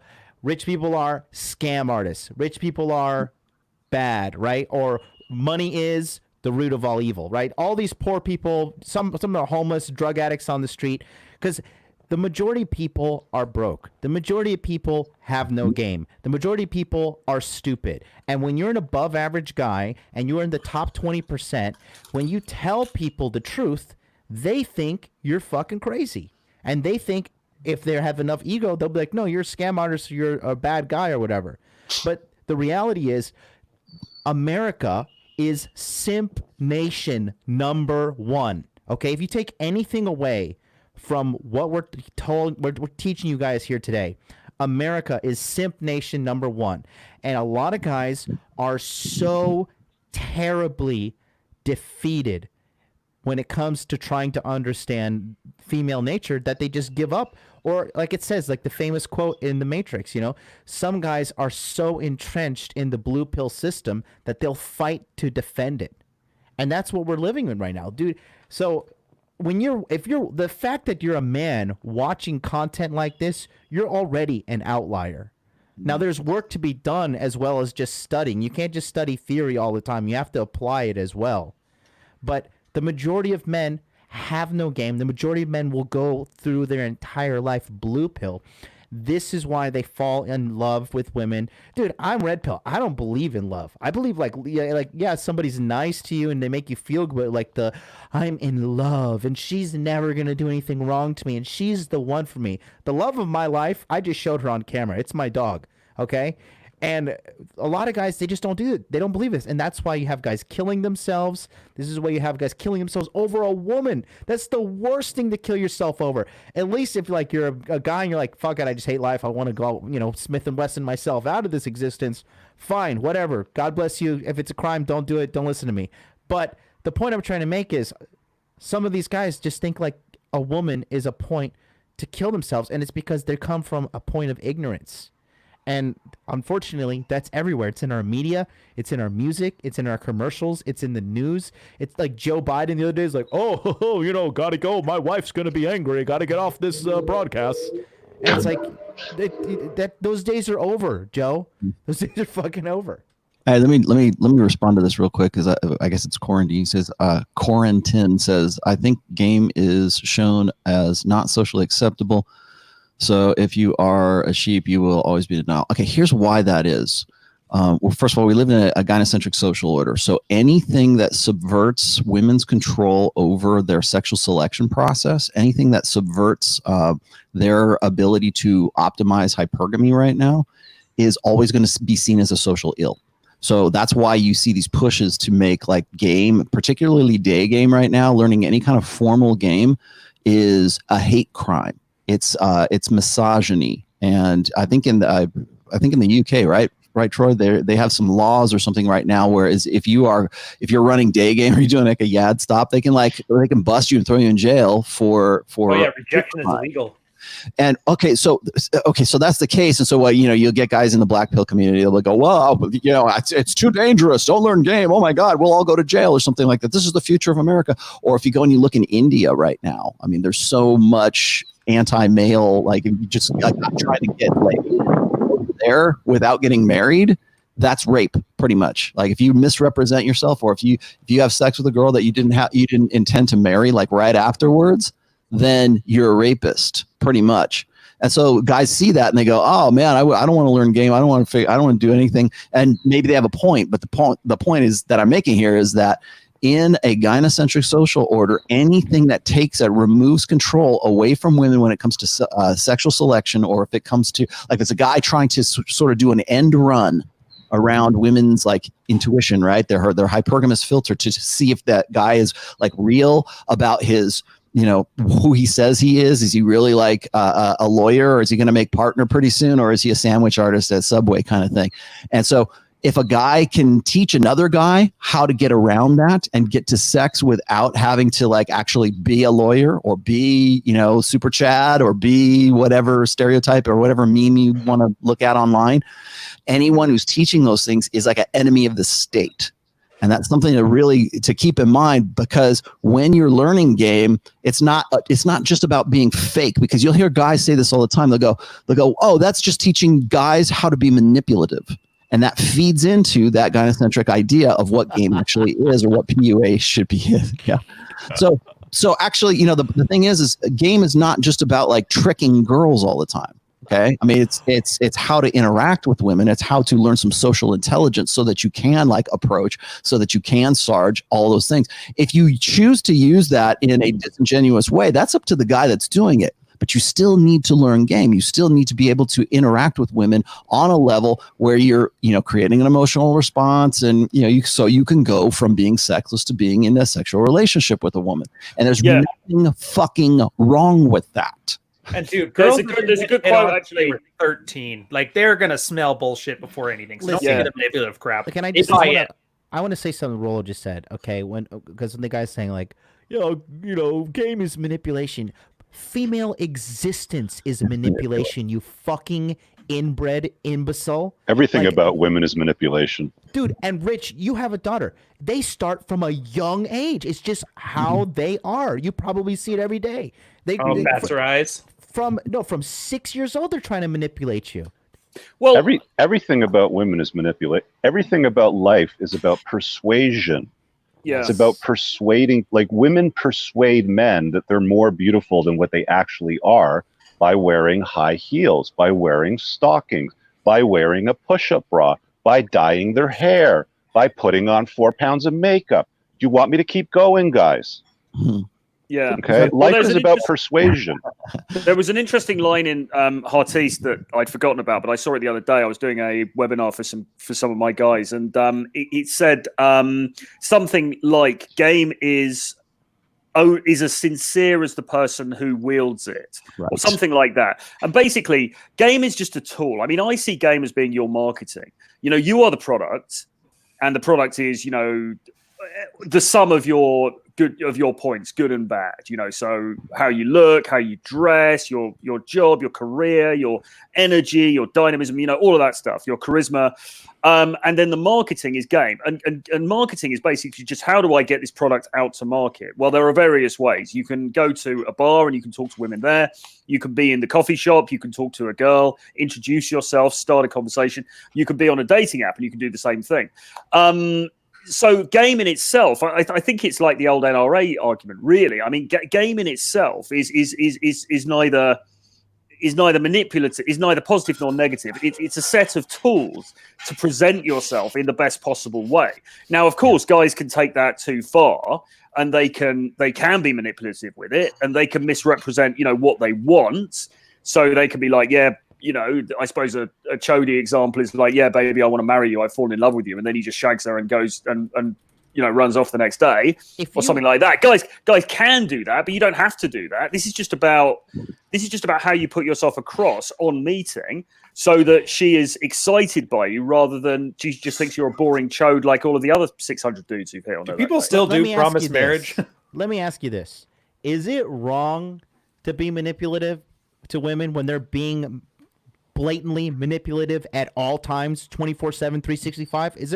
Am I missing some kind of moral compass where we need to just hand over the leverage in that area as well? Well, I mean, they say you're calling it the wrong thing. It's not manipulation, guys. It's persuasion. Right. But even if it was manipulation, and there's nothing wrong with persuading people to do something that you want them to do. That's what human beings have the power to do. Other animals aren't particularly good at it. We happen to have adapted to it as part of our evolutionary past, right? You have to be able to persuade people. I'm with John. He's 100% right. I see where you're going with that. The moral argument, well, they're doing it, so we but there's nothing wrong with it. Yeah. But that's what I mean. They know the game. they're playing the game, so you can, but you decide it's more manually and masculine and attractive not to play the game. Like, where would that ever work? Here's what the problem is. People point and sputter and they say that's wrong when it doesn't benefit them. These are the same people who were complaining 2 weeks ago about social distancing that are now marching in the streets with thousands of other people not social distancing at all. Okay, let's talk about that for a minute, because you've got people rioting right now and protesting, and they're saying it's wrong what happened to George Floyd. The guy's dead. That was wrong, absolutely. But here's the thing. The cop was stripped of his job. He's been thrown in jail. He's been charged with second-degree murder. His wife's divorcing him and changing her last name. What more do you want? Take a knee. I'd take a knee for no one unless you're knighting me. I remember they're insatiable. That's the thing. They're insatiable.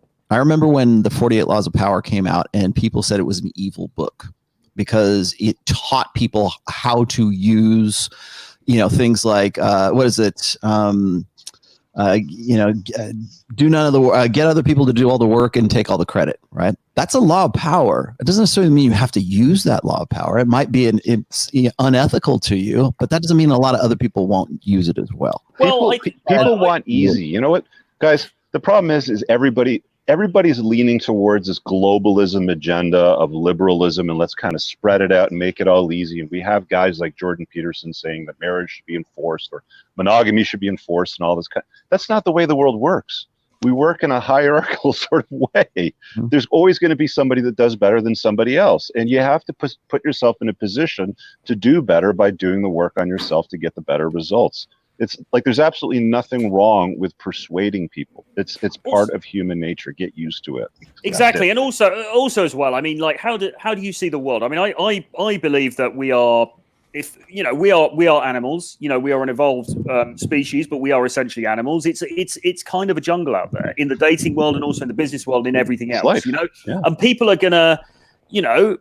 People are going to use these. I mean, the thing about 48 Laws of Power is that I think everyone should read that book, because even if you don't want to use those techniques yourself, at least be aware of them, because other people sure as hell are going to use them on you. And I mean, I think it just depends what view you take of life. I mean, personally, I think, look, we're here for a short period of time. Other people aren't always going to be straight with you 100%. You've got to do what you can in order to get the things that you want out of life, in order to have the best possible life that you can. Now, I'm not saying exactly. and that obviously is a somewhat amoral sort of thing to say. And well, yeah, that's kind of how I see it. Now, having said that, I'm not saying just be a complete arsehole to everybody. I'm not saying be dishonorable to people that you trust and that you have a good relationship with. I mean, it's not like fucking everybody over just for the sake of it. But at the end of the day, it's not against the law to persuade somebody. No, I mean, but you want certain don't break the law. Yeah, exactly. As simple as that. Don't break the law, right? If game didn't work, people wouldn't have a problem with it. That's the problem. Like, people, that's what they try to do with the girls when they shame guys like us, because we're giving away all their secrets. That's the real truth. That's why they get pissed off. Exactly, John. Nobody would throw rocks at pickup artists if it didn't work. And I think that's what throws off a lot of. Only gets flack over the target. Well, when you get these guys who say, well, game is about manipulation and all you need to do is just be authentic and just be yourself and girls will come around. And if you keep doing that. You just ask them to define authentic, you'll get more pointing and stuttering. They don't even know what the word means. Yeah, but then what happens is then you go and you do game and you try it and you go, oh, it does actually work. And it's like for guys who are stuck in that idea, like I just need to be authentic and be myself and everything. Once they start experimenting with game and they find that it works, it's almost depressing for them, because their entire idealistic concept of how things are supposed to work in their old blue pill beta game days is thrown out the window, because girls really are like that.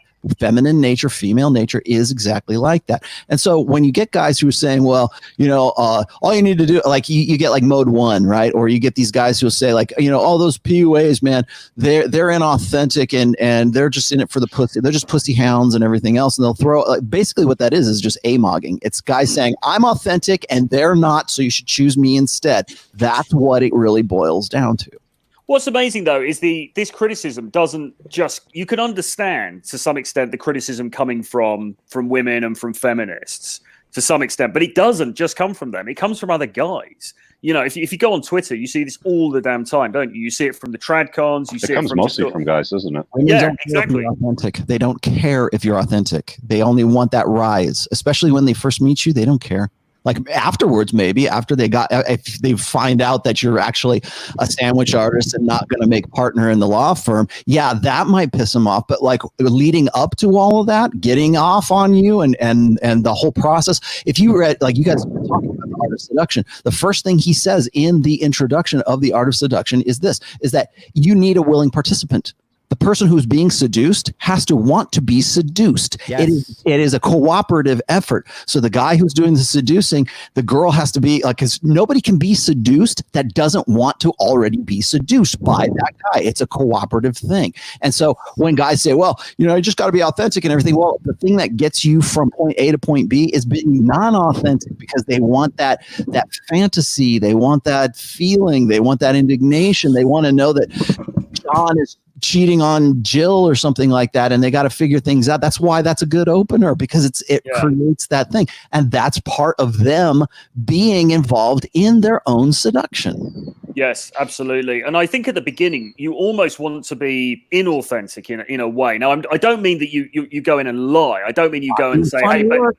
Yes. Well, maybe you do, but I'm not necessarily saying you go, "Hey, babe, I've got the Lambo outside," and you've got a Toyota or something. I'm not like that. But you don't want to be like at the beginning. You don't want to be too easy to work out. You don't want to be like a boring, just an open book. You don't want to be boring. Yeah, you want to have a bit of a sense of mystique about you, so she can't quite pin you down. She can't quite work you the hell out, right? And so being authentic, I think, is a really bad strategy for guys to have at the beginning. I mean, after you've had sex with her and you started dating and stuff, yeah, sure, you can be a bit more upfront, but yeah, I mean, and this is the game, right? Because as you say, women will willingly join the dance with you because they want to be seduced. They want to have sex. They want to meet guys that they find exciting and arousing.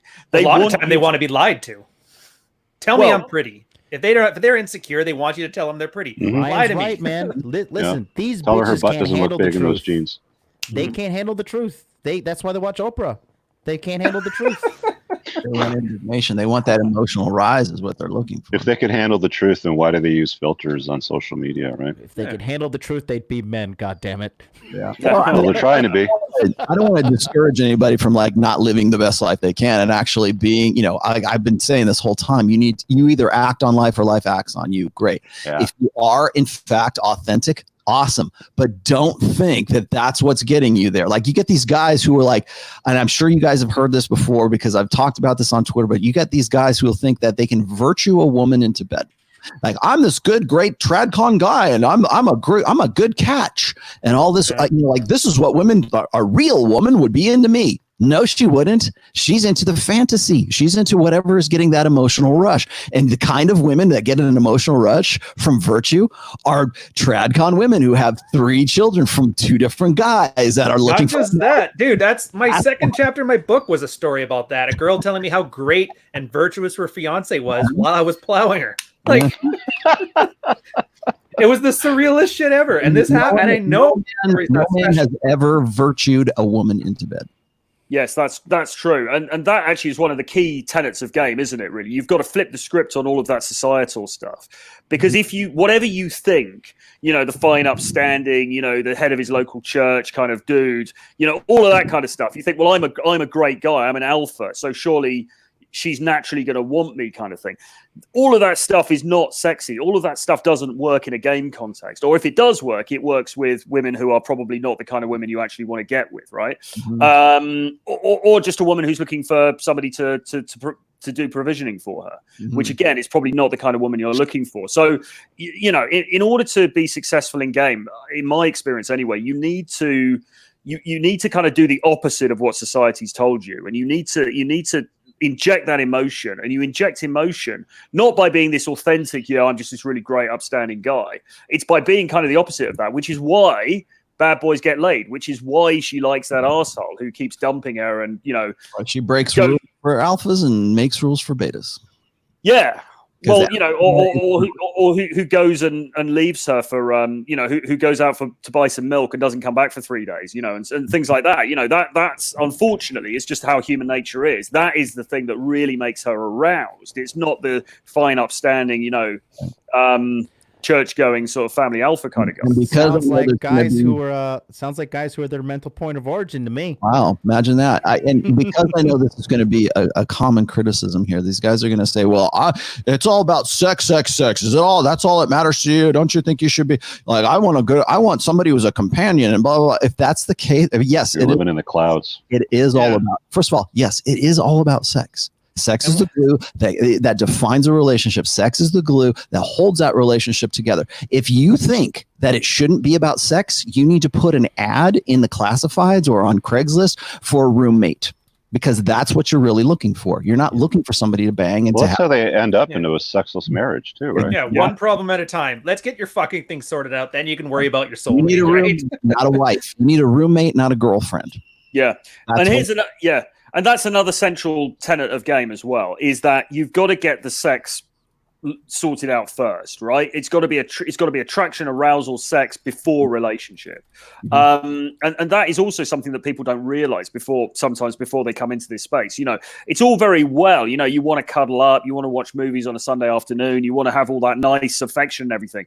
But in order to get there, you've got to be having sex with her first, because she gives away the affection to the guy that's been banging her, right? Not to just some nice guy chode.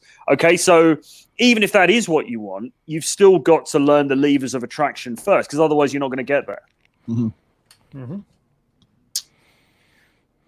So I guess, we've been on for about an hour and 40 now. Dang, I know, which is quite a good time. It's been a good show. Maybe we can. Maybe we should start to wind things up now, unless anyone's got any further comments on this. But I think we've had quite a good lunch. Let's get it up like Hunter gave up the family alpha. Let's go. Oh Jesus! Game is a necessity right now, and I think the resurgence and a reinterest in it right now, because guys are. I think these guys are reaching an age where they're like, I think we're seeing a new generation of interest in game right now. That's why people keep saying, well, I need a book, I need this. And I'll be happy to write it for you, but it's already been done. So you need to kind of go back and start looking at some of the old stuff that you think is like kind of like nerdy or goofy or whatever, and like pick out the gems out of that stuff so that you can get out there and happen to life instead of having it happen to you. Yeah, 100%. What I might do next week is do a video. I might do or some piece of content where I'll do a reading list that I can recommend to guys. These are some things you should be reading. Because there's some fantastic stuff out there for sure. And there's a gold mine of stuff, and guys just need to get keyed into it. But look, anyway, how about we go around the panel and just, if you obviously just as usual, tell us what you got coming up next week, and then maybe we call it a night. So, Rich, do you want to kick off? Yeah. So. Right over there, guys, get on my email list. There's a video that I got to put some final touches on the edit that I'm going to put out tomorrow, and I know it's not going to get shown in the subscription feed. It's on domestic violence, and the origin of the stats and the information on it came from a police officer that basically shared everything from his career on how guys can avoid getting screwed by a DV charge. So I got to finish that up. I'll put that out tomorrow. I'll definitely send that one out on the email list, because I know a lot of people won't get it in their subscription feed. What else is going on? I have a Before the Train Wreck for Monday, so kind of part 2, the red flag stuff. This is going to be red flags longer term in the relationship, so just watch out for that on Monday night, 8 p.m. Eastern Standard. Thanks. Cool. Oh, me. Hey. Rich, I hope you don't die because you're bald, and I think that COVID-19 affects bald men more than others. I'm going to do my best to make it roll up. Article, I'm like, oh no, Rich. Tomorrow I'll be on my own show at 1 p.m. Pacific, 4 p.m. Eastern. I don't know what I'm going to talk about just yet. I have no, it's funny. Sometimes the best shows are the ones I kind of come up with like right before I do them. So that'll be tomorrow on my channel. If you haven't subbed to Troy's channel or any of our channels, please do. I'll be on again on Wednesday. The big thing I have coming up this week, though, is on Friday, I just got invited to go on Hotep Jesus' show for the first time. I've had him on my show before, but he wants me to come on Friday. That will be, I think it's a live stream. So it will be at, 7 p.m. Eastern. So what is that, 4 p.m. Pacific? I think so. Yeah, something like that. And so that'll be on next week, something to look forward to. I got that going. I'm tired. You see up at like 4 a.m.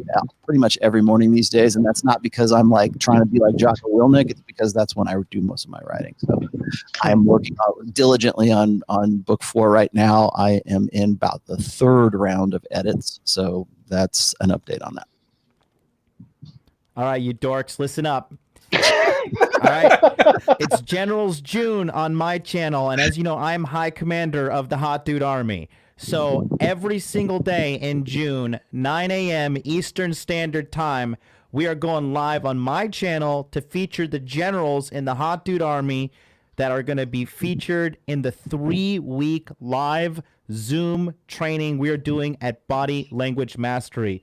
June 25th, it is opening for 5 days of enrollment, and then starting July 1st, we are doing 3 intensive weeks of 4 hours a day, 2 hours at morning, 2 hours at night. You get to talk to all the guys here on the panel, live in Zoom, where we are going to teach you Game 101. For you guys that don't have game, for you guys that are struggling, that are broke, that are fat, whatever you need, money, muscles, game, we're going to sort you out. Go right here, modernlifedating.com/body language. Get on the waiting list. Subscribe to my channel. 9 a.m. Eastern Standard Time. Go and watch my show every single day, and we're going to deliver value nonstop in Generals June. Every day of June, I'm going to be live.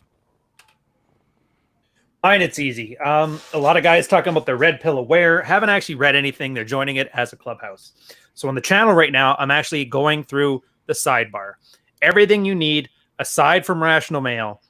We just finished Michael's story and Confessions of a Reformed Incel, basically showing MGTOW guys and incels how they can get their life on track. It's a huge slog. It's going to be like a multi-month long process. So check those out. They're big right now. Also, the book on paperback and on Kindle right now, as well as we just got approved on Kobo. So Kobo's been out for a week now. For those of you guys that don't want to buy into the Amazon infrastructure, it's there. Audiobook is still under recording. They just decided to dig a subway underneath my house right now, so it's a little hard to record. But as soon as it's done, it's going to be out there as well. And that's what I got for you. Awesome stuff. And as for me, as far as my stuff's concerned, do hit subscribe on this channel. Really helps me out to sort of grow the audience, to keep putting out free content on game, dating, the sexual marketplace, etc. Next week, I'm going to be going live on my channel. I believe I'm going live with John on the Modern Life Dating channel on Monday as part of Generals June. So look out for that. What else? I've got a new collection of writing coming out actually soon, which is going to be called Renegade Dating Domination, which is like a best of collection. So I've been working on that, putting that together. Be more news on that next week. In the meantime, do grab Renegade Dating Blueprint, which is my collection of 11 books. Link below. You can get that for $39 at the moment. So that's it from me, and that's it from the panel. So thanks, guys. It's been an awesome show. Great to chew the fat on game. And John. Dude Party after the show. Dude Party, we're talking about the George Floyd death, the Black Lives Matter riots, and police brutality on Dude Party, literally right after this show's over on my channel, Modern Life Dating. Sorry, Troy, I forgot to say that. No problem at all. All right, well, listen, thanks everyone for tuning in. Thanks, guys, for joining me on the panel, and we will see you all again very soon. Bye-bye. See you guys.